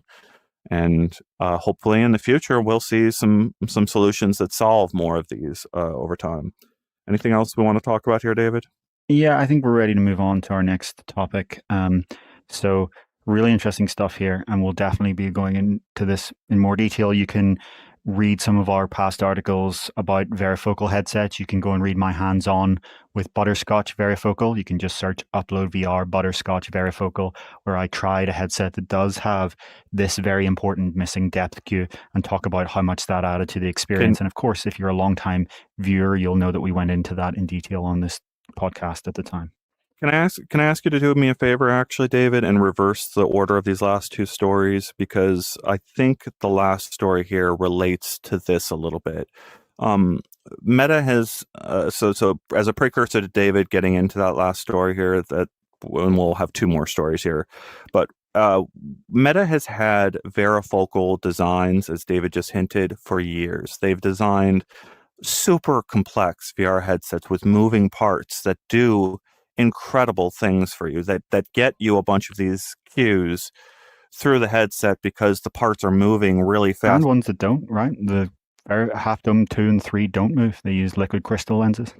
They had mechanical ones, then they had digital ones that like did it without moving parts, and they did incredible research. But the thing that David and I have at least heard through various sources is like, how do they ship these things if you drop them a single time and it moves a piece out of alignment? Yeah. And now you have to go get it repaired somewhere. I right? think that's the Because concern for the mechanical type. For the other type, that's not a concern, but the issue is it's just down to cost. It's down to the fact of brightness. We talk about how pancake lenses already kill brightness. Well, if you're adding more lens layers that you're trying to switch on and off, you're killing it more. At some point, we're likely to see it ship. I think Mark Zuckerberg did indicate. He'd said, actually, these are the technologies we expect to see in the second half of the decade. That was pretty much his quote, almost word for word. So it will ship eventually, but um, for now, that's not the focus. well, at an Apple store, they fit the headset to you. They figure out what your prescription is. They have people ask you exactly what you want to do in VR. You go to Grand Central Station in New York, and there's a person, there's a position exactly like this, where people are trying VR headsets almost 24 hours a day. I guess the fifth. I guess there are a couple Apple locations that are open 24 hours, and I think they cut off the demos at like midnight or something. So you can't get a demo on a Vision Pro at 3 in the morning in New York, but you can get a demo on a Vision Pro at like 11 o'clock or 10 o'clock at night. You can go into actual physical locations, try out a VR headset, make a request for what you want to try, and then walk out with a headset that is tailored for your fit. You've tried out the best things, and we've wondered where is the meta equivalent of this for years, haven't we, David? Yeah, exactly. It makes so much sense for headsets and glasses to have a physical retail strategy in a way that it doesn't for any other technology, right? When it comes to like buying a TV or a tablet, maybe you want to see it in person, and that matters a little bit. When it comes to buying a drone, you don't really care about seeing it in person. You just buy it online. With the new phone, you read the reviews. But uniquely with like headsets and glasses, a lot of factors that are personal to you matter deeply, right? The things like the distance between your eyes and how deep your eyes are recessed from your cheeks and the shape of your head will determine whether you find this thing comfortable for 4 hours or painful after 10 minutes, for example. And some people care more about the subjective parts of displays and optics that are not neatly fitting into any kind of spec sheet that you can come up with. So one reviewer can tell you how much they loved using a headset, and you can buy it and go, oh, this looks terrible to me, or this feels uncomfortable to me. And all of these kind of factors mean that in an ideal world, when you buy a headset, you want to go into a store and try it out first. There's also the kind of major problem that's been the issue since the emergence of the consumer VR industry in the middle of the previous decade, that VR is a technology that needs to be tried to be understood. I have done hundreds of VR demos in my life, and a significantly common experience is that the person beforehand is skeptical. They're kind of not expecting it to be as good as it is. They think it's going to be some quick novelty, and they kind of reluctantly agree to give it a try, maybe if there's someone I know, and then they try it and they're like, holy shit, man, I didn't think that was possible. That's so cool. And a lot of these people who I give demos to last decade eventually went out and got, a PlayStation VR 2 or a Quest 2 or a Quest 3 or 3S or whatever. And then, use it to this day. So like, these people, had they never gotten that demo, they would never have bought the headset.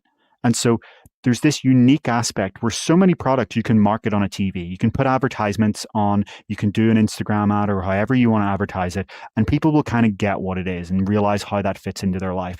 But I think VR is, people used to say this, back in the early days of consumer VR, it's a conversion on contact technology. It's a religious experience. You need to have the experience to get it. And no matter how much Meta throws at ads, you're never going to understand it until you try it. And so I think Apple's store strategy, their 500 stores in the world, is one of its biggest advantages, because as we always say, even though Vision Pro is ridiculously out of budget for most people, at $3,500, it might as well not exist to most people. The fact that they can go into an Apple store and try it and see what it is and realize how great it is means that one day down the line, when it does get to their price point, when the weight gets thinner and the features are more and it's integrated with even more Apple services, and it passes the point at which they want to do something. So maybe 5 years from now, there's one that, and I'm making up these values to be clear, $1,200 and 250 grams, and it allows them to go and watch their favorite sport courtside, or attend their favorite artist concert that they see on social media one day. Oh, my favorite artist is now doing Apple Immersive Live concerts, and my favorite sports team is Apple Immersive Live, and I've just seen that they've just released a headset that's within my price range. And I remember my demo in the Apple Store, and that was great. If I can go watch my favorite team like that and my favorite artist like that, I think I'll grab one of these. You never get that without the original demo. Without the original demo, they see that news and they go, oh, that sounds cool. I wonder what that is, and never think about it again. So it's crucial, I think. And I think arguably one of the biggest failures of Meta's strategy over the past 10 years has not been to realize this. I think by today, Meta should have had dozens or hundreds of stores around the world. And you may say, well, that's not profitable, but nor is Reality Labs. They've been spending tens of billions of dollars on a bunch of unprofitable stuff, some of which was pointless and useless. If you're going to spend tens of billions of dollars, get some stores. And they do have one today. They have one. They launched in 2022 in Burlingame, California. Apologies if I'm not pronouncing that place right. It's right beside one of their campuses. We sent some UploadVR correspondent associates to try it out back then. They have this giant wall where you can try out. This is obviously footage from 2022 when it was Quest 2. Virtual reality, and then on the board you see your body superimposed into a third-person view. What's the other usage of the term mixed reality, and you can get that footage brought home so other people in the store can see this. But obviously this is one store in one location right beside the Meta campus, so it's not a real retail strategy. And the news here is that Business Insider says that they have seen internal Meta plans to expand this beyond one store, to have a retail strategy, plans that they say involve, hiring retail employees, setting up locations. And we don't know what the scale of this is. This could be 2 stores, but it could be dozens. We don't know. And I think this matters because, in the memo to staff in November, that legendary misadventure memo, Meta CTO Andrew Bosworth stressed the need to drive sales, retention, and engagement. And I don't see how you can do that to the extent Meta wants without a physical strategy. I think headsets and glasses uniquely require physical retail. And then it also means that you can do things like, like Apple does in their stores today, where they scan your head and they pick the right size of strap and face pad for your face. If you don't know that, that's crazy, right? Before you get in this demo, they scan your head. They pick the right strap for your head. They pick the right face pad. They take your prescription in and they go and pick the right Zeiss lenses and they put them in the headset and get them ready for you.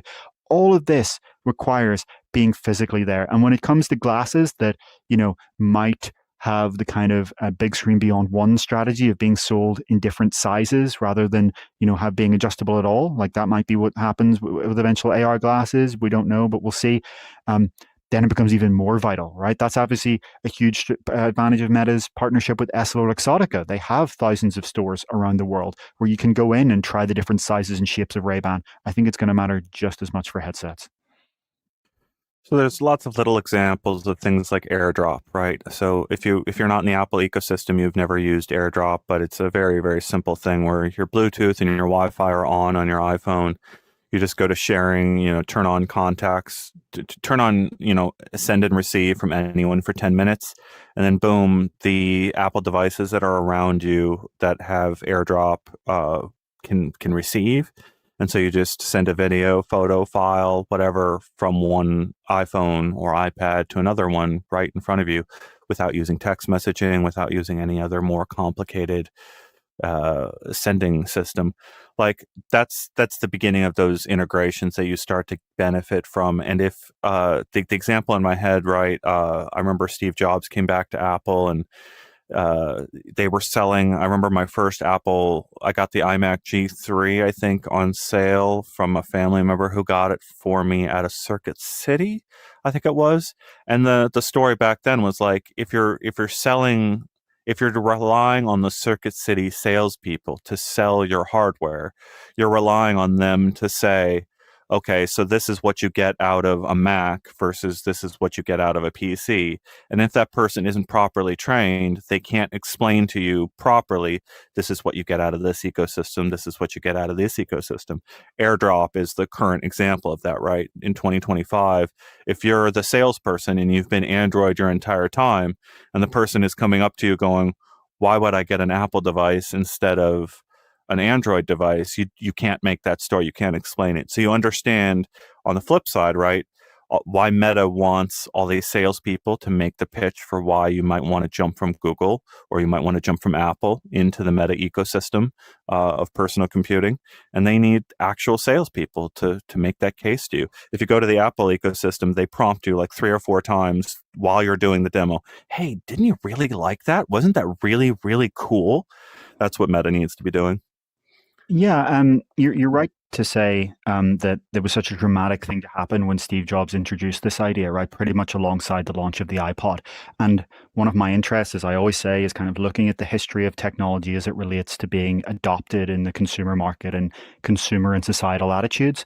And if you look back at the news reports from Apple stores, it was deep skepticism. It was, what a crazy idea to have a store for, selling computers and iPods that is just made by the manufacturer. This will fail. Today, it's one of Apple's greatest advantages. It is the There are so many people that love the fact that if their iPhone breaks, they can go and walk into a store that's a couple of miles away from them and just get it fixed on the spot. That's an advantage that other companies would dream of. You've seen Samsung try to spin up the same thing, and they've done it on a smaller scale. Microsoft's closed theirs down during the pandemic. Apple's pulled it off. And I wonder if Meta can, because it's not just about why should you be in the Meta ecosystem. I think a lot of this is why VR and mixed reality and smart glasses at all. And that's kind of going to be the biggest thing. I think it's not about competition right now. We often talk so much on this show about these companies competing with each other. But the reality is that the group of people who haven't thought about getting any of these technologies is much, much, much larger than the people who are choosing between two within the same thing, right? They're all actually growing into a massively open space. It's like they've arrived on an island, and there's untold space and farming space and space for everything they need. It's not like, oh, who's going to get this space? It's let's go and build stuff out of this. There is so much more open opportunity than there is competition at this time. So I really am interested to see if this happens. It's just made so much sense to me, and I've been saying this for years that they need to do this. I hope this isn't just like a couple of stores or some pop-up thing. I hope this is the real deal, and even if it's unprofitable now, it will pay off in the future. I'm sure of that. Oh yeah, yeah, and it's crazy to think about the scale. So that memo that David referred to of Meta changing, right? Go look at the employee numbers that Apple employs. It's an absurd figure of how many people Apple employs, and the reason it's an absurd number is because of that retail footprint. And what's mind-boggling here, like if you've been at Meta over the last decade, we would love to hear and talk to you and understand the decisions that have happened previously. Because as David has pointed out, why haven't they done this already, right? Like, why aren't there already 10,000 Meta employees working in retail selling Quests and glasses? And what I think about is you've got a whole lot of Meta employees that are all using AI and trying to modernize the company to compete with everyone else. What I've always struggled with Meta and the way they hire is they hire, like, even when they're laying off thousands of employees, they're still hiring. They're still hiring for some other initiative that they're trying to spin up right now for the future. So my question is, how many technology building employees does Meta have a year from now? And how many retail employees does Meta have a year from now? And like, if you were building technology for Meta, is there a future, like when they come for laying you off, do you get an offer to go work in retail before they come lay you off? Like, Yeah, is that I how it don't. works? I feel like those are going to be very, very different employees, right? It's like an analogy you can make is Amazon, where they have obviously their Amazon tech employees, and then there's Amazon warehouse employees, and these are very, very separate things. And Apple is obviously the same, but you could see people do this. what I hope they do with these stores, if we do assume this is going to be a kind of larger retail effort that isn't just a couple, is that they hire enthusiasts, right? Hire people who actually care about the technology. That's something that Apple has actually done quite well, and with their Apple geniuses, as they call them, people who have an interest in Apple tend to sometimes go there. Obviously, some people are just doing it for the paycheck, and whatever. If that's what you need, that's what you need. But there are people who are there because they genuinely are passionate about it, and I think there would be a massive difference in your likelihood to go and buy a headset if you came in here and got a demo from someone who is knowledgeable and passionate about it versus someone just trying to get a paycheck. I mean, think about the current support experience. If you've had a bricked Quest 2, you've had a bricked headset from previous, you end up going into a chat group, right, where the person might reject you outright because that's their policy and you have to come back at them a second time. I've had multiple of those calls ended on me by the support person at the other end with no explanation of why the support call ended. Like, it's a terrible experience. And then you go into an Apple store, and I don't know if again, if you haven't bought an Apple device, you wouldn't have had this experience. But by and large, if I'm paying for Apple Care and I'm being respectful of the employee that I'm talking to, like, hi, I'm really struggling here with a problem. I've cracked my screen. Is there anything you can do to help me? You're talking to a real human face to face, and you're being respectful of them. There's some wiggle room on the other side of that interaction to help you out if you're doing that kind of respectful interaction. And Meta hasn't had that kind of wiggle room. They haven't allowed for that kind of human interaction. Like, you get locked out of your Facebook account, you're dealing with Meta AI for about 2 to 3 days in order to try to get to a human who can deal with your account situation and get you back into your account. That's the transformation Meta has to get ahead of itself. David, we've got one more story here. Wonderful comments here out from everyone. I want to just read some of the comments here, actually. Yeah. Some of them are interesting. We have Biggs really repeatedly saying their theory. They want to make sure that gets heard, that this isn't for Quests. This is for smart glasses. And this is one narrative. It's all smart glasses. It couldn't be for Quests. And I think, Biggs, as usual, I think you're just being too singular here. You're saying some people are saying it's part of the EssilorLuxottica deal. EssilorLuxottica has thousands of stores already. They own all those Ray-Ban stores you see in cities and Sunglasses Hut. You may not know this. EssilorLuxottica owns Sunglasses Hut. You can go into a Sunglasses Hut today and try out the Ray-Ban Meta glasses. EssilorLuxottica doesn't need Meta for that. Absolutely does not. There already is a retail strategy for Ray-Ban Meta glasses, and it's a huge part of their success. Okay, so I see when I walk past a Ray-Ban store or Sunglasses Hut, obviously, given my job, I always look in and see, are there people buying and demoing the Ray-Ban glasses? Answer, every single time. There's always someone being demoed that. You don't need a Meta store for that. That's not needed. I think where it does matter is for the Quest headsets, where right now the only kind of retail strategy there is in things like Best Buy and Walmart, and the people there are clueless, right? I've heard from so many people telling me how those demos go, and back in the day when those used to be a thing, and it was just terrible, to be honest. You can argue that, yes, Meta is obviously going to need its own retail strategy when it comes to its own glasses, like maybe Hypernova, maybe Orion, but it doesn't have to be one or the other. There's this idea that I'm sorry to get frustrated about it, but it's just so narrow that it can only be for glasses. Meta's going to open this store and someone's going to say, should we have a Quest section over here? Should we do what we do in our current store and have the giant mixed reality wall? No, it's only for glasses. No Quest headsets allowed in here. It can be both. You can go into the Samsung store and buy a tablet and a phone. You can go in to, a car shop and buy an SUV or a truck. It can be both. You can go in an Apple store and you can see the iPads and the MacBooks. It's not just the iPads, Yeah. Well, we're on our last subject here, and I'm going to leave, if it's okay with you, David. I wanted to make a comment as we move into the last subject, and then leave you to close out the show with our audience here, as I bounce out with my time here at the top of the hour. And yeah, so I'm gonna introduce the last story here, and then just make a comment here before I leave you here. I want to say thank you to our commenters here for the incredible discussion. Hit that like button, become a member at uploadvr.com as we discover the next step in personal computing in real time with you. We've got some incredible members and patrons who have been supporting the work we do. Thank you so much. This last story is Team Beef unofficially porting Counter-Strike to Quest and Pico 4. And my personal comment here, we don't, as David pointed out, we don't cover games very often on this channel, or I mean on this show. We do it on different shows with like Don Hopper, and we'll have more of those discussions very soon. But Team Beef, I just want to make this comment that what they're doing is the very heart of the VR market. If you go to things like Unreal Engine sort of pulling back from VR after Robo Recall, yet still releasing a bunch of VR compatible games over on the Epic Game Store. You can go, get a whole variety of VR compatible games straight from Epic. And they'll run in your headset, running from the Epic Game Store.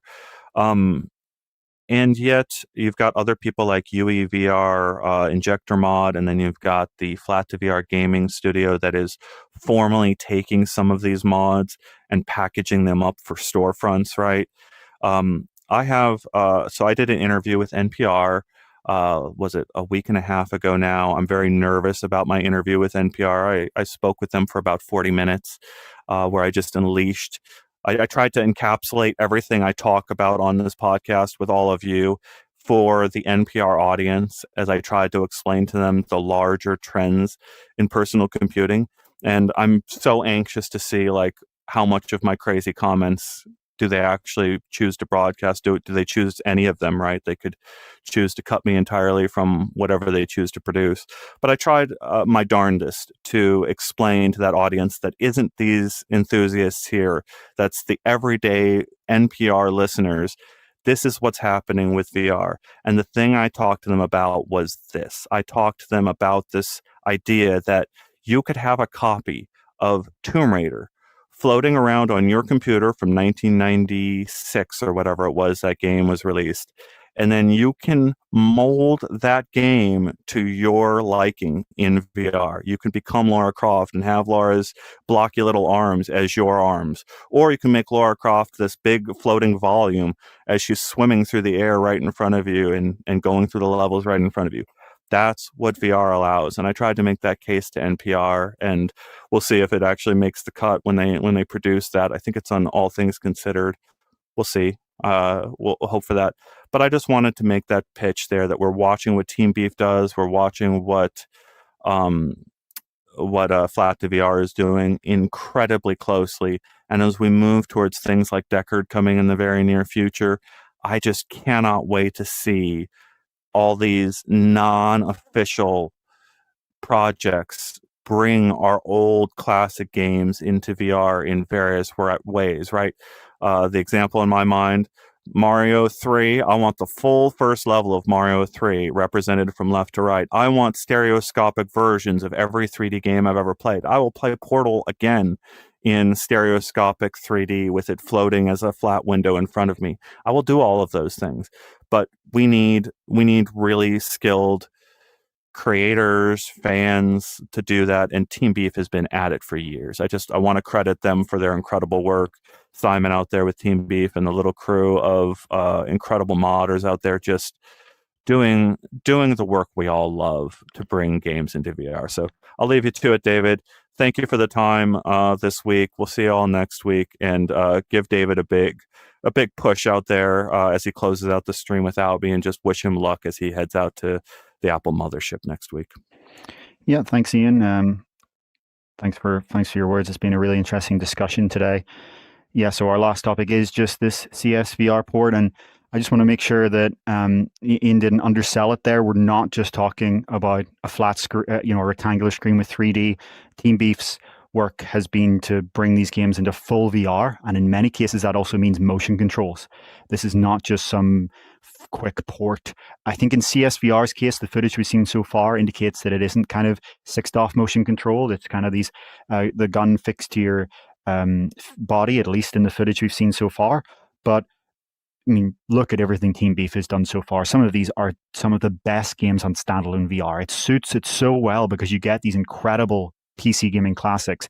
They've brought Doom, Doom 3, Return to Castle Wolfenstein, Quake, Quake 2, Quake 3, Tomb Raider, Duke Nukem 3D, and the Star Wars Jedi Knight series. Many of these with 6-DoF controls in VR. These are really well done ports. The irony is that these are better ports than a lot of official ports, right? Remember Skyrim VR was brought into VR? That wasn't as good of a port as many of these Team Beef ports are. These feel like real professional ports. And the unofficial part is the biggest stick out here that you see, of course. But like John Carmack, who developed many of these games, not Counter-Strike, of course, but he developed, Doom and Quake and Castle Wolfenstein, etc. And, did a lot of the fundamental engine programming for these titles. He's been trying for years to get these on the official Quest store. So why aren't they? It's not that Meta doesn't want them, as far as we can tell. I think if you ask Meta, do you want some of the most classic games of all time on your store? They would say, hell yeah. The issue is the other side. So id Software, the Doom, Quake, and Wolfenstein studio is obviously owned by Microsoft now. There are massive issues there. And is this what Microsoft wants to be spending its time on? Is id Software even interested? Carmack has gone as far as to offer a $1 million guarantee for these things. So as in, like, he's saying, even if it fails, I'll back you up. It still hasn't worked so far, unfortunately. But, it'll be really interesting to see Counter-Strike added to this. Counter-Strike is obviously a pivotal moment in the history of multiplayer FPS, introduced a lot of the staples of today. So I'm excited to see this happen. And this is coming to both Quest standalone and Pico. It will be side-loaded, of course. You got to side-load it. You need to own the original game files. But it's still great to see. And as some of our commenters are saying, Team Beef are some of the best, things about the Quest ecosystem. The fact that you can get these titles. It's frustrating that the majority of Quest users will never try it, because we forget this as enthusiasts. The majority of Quest users never plug their Quest into their PC for any reason, be it file transfer for APKs, be it for PC VR. They use it standalone as a console, as if it's a Nintendo Switch. None of this matters to them. And that's obviously why Carmack wants these things on the store so much. He knows that. He knows that to be true. So I want to see it happen. Unfortunately, it's not gonna happen anytime soon, I don't think. I would love to be wrong about that, but I can't see Microsoft owned id Software caring. Again, to be clear, Counter-Strike is not an id game. It was developed by a mod team in 1999 that Valve acquired. So Valve is the one who matters here. I doubt Valve will ever want to sell a game like this on the Quest store. So that's probably completely ruled out. But you could imagine, do you see things like this come to Deckard if Deckard is a focus on standalone? Valve has been somewhat accepting of some mod projects in the past. And again, this started as a mod in 1999 that they acquired. So that does seem to be much more likely. But if you are someone in this audience who doesn't matter at all who doesn't care about the idea of having to plug in and sideload an APK, that's nothing to you. That's completely and totally fine. That's not a friction point for you. This is another great addition to Team Beef's project. And so they will have a a Patreon supporter beta soon if you're supporting them on Patreon to play, and then obviously a wider free release at some point in the future. So we don't only talk about games here, but it's really interesting to see Counter-Strike, one of the most pivotal games in the history of PC gaming, kind of coming to standalone VR, even if it is unofficially. So I think that closes us out for today. We just had Ian had his cutoff at the end of the hour, but we got through everything we wanted to discuss. That PlayStation VR 2 sale is still on for the next 2 weeks.